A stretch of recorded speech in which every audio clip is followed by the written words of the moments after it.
ഈ കാര്യം പറയുന്നതിന് ഷോ എന്നാണ് ഇവർ മനസ്സിലാക്കുന്നത്. അവരോട് എത്ര പറഞ്ഞിട്ട് അവർക്ക് മനസ്സിലാകുന്നില്ല. ഇവിടെ ഉള്ളവർ എന്ത് ചെയ്യണം പിന്നെ? എനിക്കറിയത്തില്ല.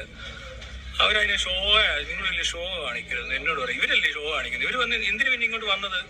ആളെ കാണിക്കാനോ? ഇവർ പറയുന്ന അനുസരിച്ചിട്ട് ഇത് കണക്ട് ചെയ്യാൻ പറ്റാത്ത എന്തോ സംഭവം. അതുകൊണ്ട് ഇത്രേ ഊരിയിട്ടുള്ളൂ. ഈ ഊരിയിട്ടതാണ് അവർക്ക് കണക്ട് ചെയ്യാൻ പറ്റത്തില്ലെന്ന് പറയുന്നത്. ഇത് കഴിഞ്ഞ ദിവസം അജു അലക്സ് ചെകുത്താൻ എന്ന് പറയുന്ന യൂട്യൂബർ ചെയ്ത ഒരു വീഡിയോ ആണ്. അദ്ദേഹത്തിൻ്റെ താമസിക്കുന്ന ബിൽഡിങ്ങിൽ രാവിലെ കറണ്ട് ഇല്ലായിരുന്നു, വൈദ്യുതി വിച്ഛേദിക്കപ്പെട്ടു. അതെങ്ങനെയാണെന്ന് അറിയത്തില്ല. അദ്ദേഹം താഴെ ചെന്ന് നോക്കിയപ്പോഴത്തേനാണ് മീറ്ററും മറ്റും അത് തകർത്തിട്ടിരിക്കുന്നതാണ് കണ്ടത്. അദ്ദേഹം മെയിൽ ചെയ്തിരുന്നു KCBക്ക്, ഇങ്ങനെ കറണ്ട് ഇല്ല, വൈദ്യുതി ഇല്ല എന്ന് പറഞ്ഞ്. അറിയത്തില്ല ഇതൊന്നും കട്ട് ചെയ്ത് എങ്ങനെ എന്ത് ചെയ്യണമെന്ന് അറിയത്തില്ല. ആകപ്പാട് ഈ ഒരു വയറ് കട്ട് ചെയ്തതിനാണ് അവര് ഭയങ്കര വലിയ പണിയാന്നും പറഞ്ഞുകൊണ്ട് പോയേക്കുന്നത്. എങ്ങനെയുണ്ട് KCB? രാവിലെ പറഞ്ഞതാ കംപ്ലൈന്റ് ചെയ്തതിന് നോക്കിയിരിക്കുക. ഇതാരോ കട്ട് ചെയ്തിട്ടുണ്ട്, അത് ശരിയാ. ഇതൊക്കെ തൊട്ട് കഴിഞ്ഞാൽ വല്ല മറ്റേ പണിയാ. കണ്ടോ, ഇത് കട്ട് ചെയ്യാൻ ഉണ്ടാക്കാൻ പറ്റത്തില്ല. KCB ഉദ്യോഗസ്ഥർക്ക് പറ്റാത്ത കാര്യങ്ങൾ അവർ ഈ നാട് നേരെ. ഈ ചില സമയങ്ങളിൽ KCB നമ്മൾ വിളിച്ചാൽ, അത് വൈദ്യുതി വിച്ഛേദിക്കപ്പെട്ട് കഴിഞ്ഞ് വിളിച്ചു കഴിഞ്ഞാൽ, അതായത് കാറ്റ് മഴയൊക്കെ ഉണ്ടായി കഴിയുമ്പോൾ വിളിച്ചു കഴിഞ്ഞാൽ ഇവരെടുക്കാറില്ല ഫോണ്.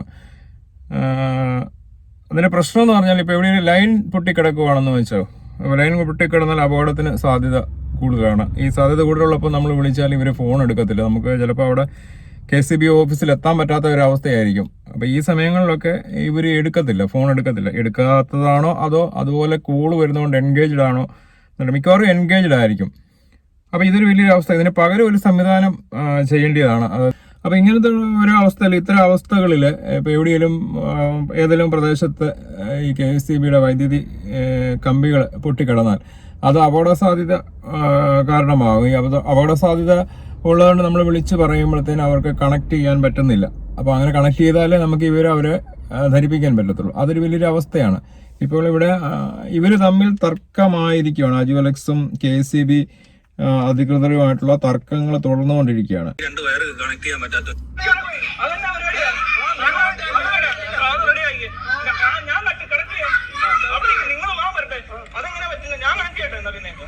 ഇലക്ട്രിസിറ്റി ബോർഡിന് അതിനകത്ത് കണക്ട് ചെയ്തിട്ടില്ല. പിന്നെ ആരെ കണക്ട് ചെയ്യണ്ടെന്ന്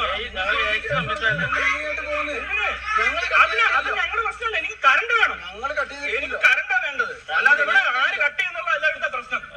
മനസ്സിലായോ? അവിടെ ഇത്രയും നേരം എല്ലാവരും ഇട്ടിരിക്കണം. ഇലക്ട്രിസിറ്റി ബോർഡിന് കുഴപ്പം പോലെ പിന്നില്ലാതെ കണക്ട് ചെയ്യേണ്ട ആരാ? ഇത് കണക്ട് ചെയ്യേണ്ട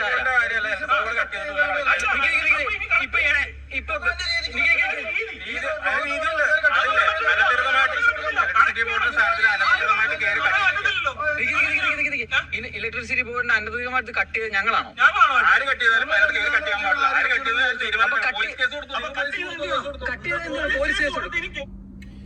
ഇതിപ്പോ ഈ കണക്ഷൻ കട്ട് ചെയ്ത് ആരാണെന്നുള്ള ഒരു തർക്കത്തിലാണ് ഇവര് KCB.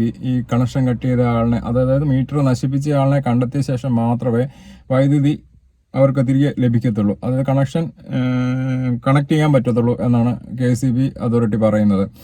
അപ്പോൾ തർക്കം ഏകദേശം 5:30 ആയി, വൈകുന്നേരം 5:30 ആയി. രാവിലെ 6 മണിക്ക് ഈ കണക്ഷൻ മാറിപ്പോയതാണ്. അതിനുള്ള പ്രശ്നം എന്ന് പറഞ്ഞാൽ, ഇപ്പോൾ രോഗികളായിട്ടുള്ളവർ, ഇപ്പം ഫ്രീസറിൽ മരുന്ന് വെച്ചിരിക്കുന്ന അങ്ങനെയുള്ള ആളുകൾക്ക് ആ മരുന്നൊക്കെ നഷ്ടപ്പെട്ടു പോകും. കൂടാതെ പരീക്ഷാ സമയമായതുകൊണ്ട് കുട്ടികൾക്ക് പഠിക്കാനുള്ള അവസരങ്ങൾ നഷ്ടപ്പെട്ടു പോകുന്നു. അങ്ങനെ ഒത്തിരി പ്രശ്നങ്ങളുണ്ട്. അപ്പം ഇങ്ങനെയുള്ള പ്രശ്നങ്ങളുള്ളതുകൊണ്ട് ഇവർ KCB കണക്ഷൻ എന്താണ് അവിടെ നഷ്ടപ്പെട്ടതെന്ന് വെച്ചാൽ അത് റീകണക്ട് ചെയ്ത് വൈദ്യുതി ലഭിക്കുവാണെങ്കിൽ വളരെ ഉപകാരമായിരുന്നു. അതിനുശേഷം നിയമ നടപടികളായിട്ട് പോകുന്നതായിരിക്കും നല്ലത്. ഇവിടെ ഇവർ തർക്കം വീണ്ടും മുറുകിക്കൊണ്ടിരിക്കുകയാണ്.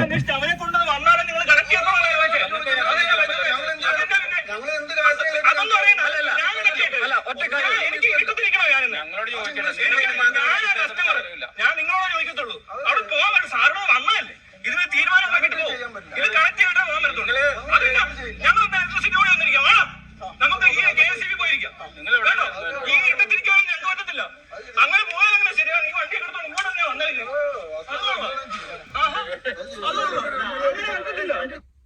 ഇത് സൗജന്യമായിട്ട് വൈദ്യുതി നമുക്ക് നൽകുന്ന ഒരു രീതിയിലാണ് അതോറിറ്റി പറയുന്നത്, KCB അതോറിറ്റി പറയുന്നത്. ഇത് കൃത്യമായിട്ട് ബില്ല് പേ ചെയ്യുന്ന ആളുകളാണ്. ഒരു ദിവസം നമ്മൾ ബില്ല് അടയ്ക്കാൻ താമസിച്ചു കഴിഞ്ഞാൽ ഇവർ വരാറുണ്ട്, അല്ലെങ്കിൽ KCB വിളിക്കും, നിങ്ങൾ പൈസ അടച്ചിട്ടില്ല, നിങ്ങളുടെ ഈ കണക്ഷൻ വിച്ഛേദിക്കാൻ പോകുകയെന്ന് മുന്നറിയിപ്പ് നമുക്ക് നൽകും.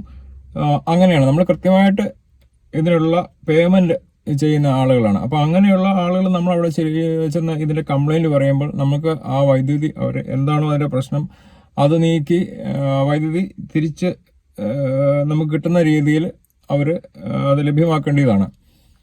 ഇവിടെ രണ്ടു കൂട്ടരും നിയമത്തെ പറ്റി പറയുന്നുണ്ട്. അങ്ങനെ ഏറ്റവും കൂടുതൽ നിയമങ്ങളുള്ള ഒരു രാജ്യമാണ് ഇന്ത്യ. നമ്മുടെ റോഡുകൾ തന്നെ നോക്കിയാൽ അറിയാം, എല്ലാ നിയമങ്ങളാണ്. പക്ഷെ ഒരു സ്കൂട്ടർ കടന്നു പോകാൻ, ഒരു സ്കൂട്ടറിന്റെ വീലിന്റെ വീതി പോലെയുള്ള ടാർ നമ്മുടെ റോഡുകളിൽ ഇല്ല. മഴക്കാലം ആയാൽ പിന്നെ പറയുകയും വേണ്ട. അപ്പോൾ അങ്ങനത്തെ ഒരു അവസ്ഥ, എല്ലാ നിയമമാണ് പറയുന്നത്, പക്ഷെ ഒന്നും ഇവിടെ നടപടിയാകുന്നില്ല. രണ്ടു കൂട്ടരും നിയമം പറഞ്ഞ് തർക്കങ്ങൾ നിലവിക്കൊണ്ടിരിക്കുന്നു ഇവിടെ.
കണക്ഷൻ ഞാനാ തരുന്നത്, ഇവരെല്ലാം രാജാക്കന്മാരാണ്, കണക്ഷൻ ഞാനാ തരുന്നെന്ന് പറയുന്നു. ഞാൻ തരത്തില്ലെന്നാണ് ഇയാൾ ഉദ്ദേശിക്കുന്നത്.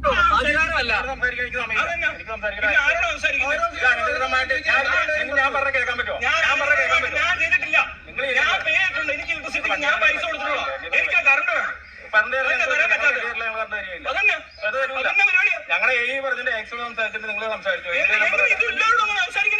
നിങ്ങൾ കൂടുതൽ ഷോയൊന്നും കാണിച്ചിട്ട് കാര്യമില്ല.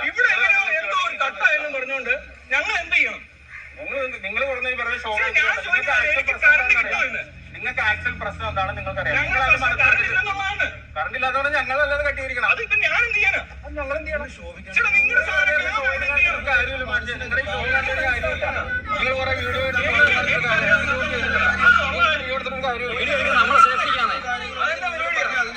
എങ്ങോട്ട് പോവാ? ഇതൊന്നും പരിഹരിച്ചിട്ട് പോകും. ഞങ്ങളുടെ മേൽജോസിനുണ്ട്, അവര് പറഞ്ഞു ഇവിടെ വന്നിട്ട് ഇത് കട്ടായി കിടക്കും, അവർ ഇട്ടിങ്ങോട്ടെന്ന് പറഞ്ഞു. ചോദിക്കുന്നതിന് ഉത്തരം കിട്ടുന്നില്ല. ഇട്ടിരിക്കണോ? ഇത്രയും പേര് ഇട്ടിരിക്കണോ? മൊത്തം ഇട്ടിരിക്കണോ? അതാ ചോദിക്കുന്നത്. ആരുടെ കുഴപ്പമുണ്ടാകും? അത് എന്റെ കുഴപ്പമാണോ? ഞങ്ങളുടെ കുഴപ്പമാണോ? എന്റെ കുഴപ്പമാണ്.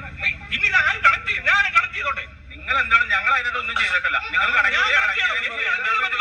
കറണ്ട് വേണം, മനസ്സിലായോ? നിങ്ങൾ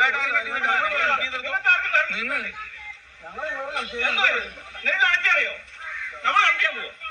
ഞങ്ങൾ കണക്ട് ചെയ്യും. എന്ത് ഉത്തരവാദിത്വം ഉണ്ട്? KCB കാണിച്ചു. നിങ്ങളോട് വന്നാ നിങ്ങളോട് ഞങ്ങൾ പറഞ്ഞു ഞങ്ങൾ കണക്ട് ചെയ്യും. ഇവിടെ എന്തെങ്കിലും പറ്റിക്കഴിഞ്ഞാൽ ഞങ്ങൾക്ക് ഉത്തരവാദിത്വം. അത് കട്ട് ചെയ്തോട് പറഞ്ഞു. നിങ്ങളുടെ മോട്ടോർ ഒരാൾ കട്ട് ചെയ്താൽ പിന്നെ ഞാൻ അയാളെ പോയി കട്ട് ചെയ്ത ആളെ ഇനി കണ്ടുപിടിച്ച് നിങ്ങളൊരു പ്രാക്ടിക്കലായിട്ടുള്ള കാര്യം ഞാൻ ചോദിക്കുന്ന ആളാണല്ലോ. ഓക്കെ, ഞാനൊരു കാര്യം ചോദിക്കട്ടെ, KCBയുടെ ഒരു സാധനം അനധികൃതമായിട്ട് കട്ട് ചെയ്ത എന്താ നിങ്ങളുടെ ആക്ഷൻ? എന്താ നിങ്ങൾ ആക്ഷൻ കൊടുത്തു? ആര് കൊടുക്കണം? ഈ തർക്കം ഇങ്ങനെ തുടർന്നുകൊണ്ടിരിക്കും, ഇവിടെ ഒന്നും സംഭവിക്കത്തില്ല. കാരണം നമ്മുടെ രാജ്യത്തിന്റെ ഒരവസ്ഥ എങ്ങനെയാണ്, എല്ലാ നിയമങ്ങളാണെന്ന് പറയുന്നു, പക്ഷെ സാധാരണക്കാരന് ഒന്നും ലഭ്യമാകുന്ന ഒരവസ്ഥയാണ് ഇതിപ്പോൾ കണ്ടത്. ഇതിങ്ങനെ ഓരോ ദിവസവും ഓരോ പ്രശ്നങ്ങൾ ഇങ്ങനെ എല്ലാ മേഖലയിലും ഉണ്ടായിക്കൊണ്ടിരിക്കുന്നു. ഇതിനെന്താണ് ഒരു പരിഹാരം കാണുന്നത്? അതുകൊണ്ടാണല്ലോ നമ്മുടെ കുട്ടികളൊക്കെ ഇവിടുന്ന് നാട് വിടുന്നത്. അവസാനം ഇന്ത്യയുടെ അവസ്ഥ എന്തായിരിക്കും? ഓരോരുത്തർക്കും ഉണ്ടാകുന്ന അവസ്ഥകൾ ഇങ്ങനെയാണ്. അന്തര്യാമി ഈ അവസ്ഥകൾ കാണുന്നു, പക്ഷെ ഒന്നും ചെയ്യാൻ പറ്റുന്നില്ല. ഇനി ഇങ്ങനെ പറയാനും സാധിക്കാതെ വരുമോ എന്നുള്ള ഒരു ചിന്തയാണ് അന്ത്രയാമിയെ വേട്ടയാടുന്ന. ഇതൊക്കെ ഒരു വിദൂര സ്വപ്നമായി മാത്രം അവശേഷിക്കുന്ന ഒരു കാലം എത്തും. അന്ത്രയാമി വീണ്ടും ഇത്തരം പ്രശ്നങ്ങളിൽ നോക്കി കാണാൻ ശ്രമിക്കുന്നു. നമസ്കാരം. സമൂഹത്തിലെ ദുഷ്പ്രവണതകളും സമൂഹത്തിൻ്റെ വേദനകളും മറ്റുള്ളവരിലേക്ക് എത്തിക്കുവാൻ അന്ത്രയാമി എന്നും നിങ്ങളോടെ.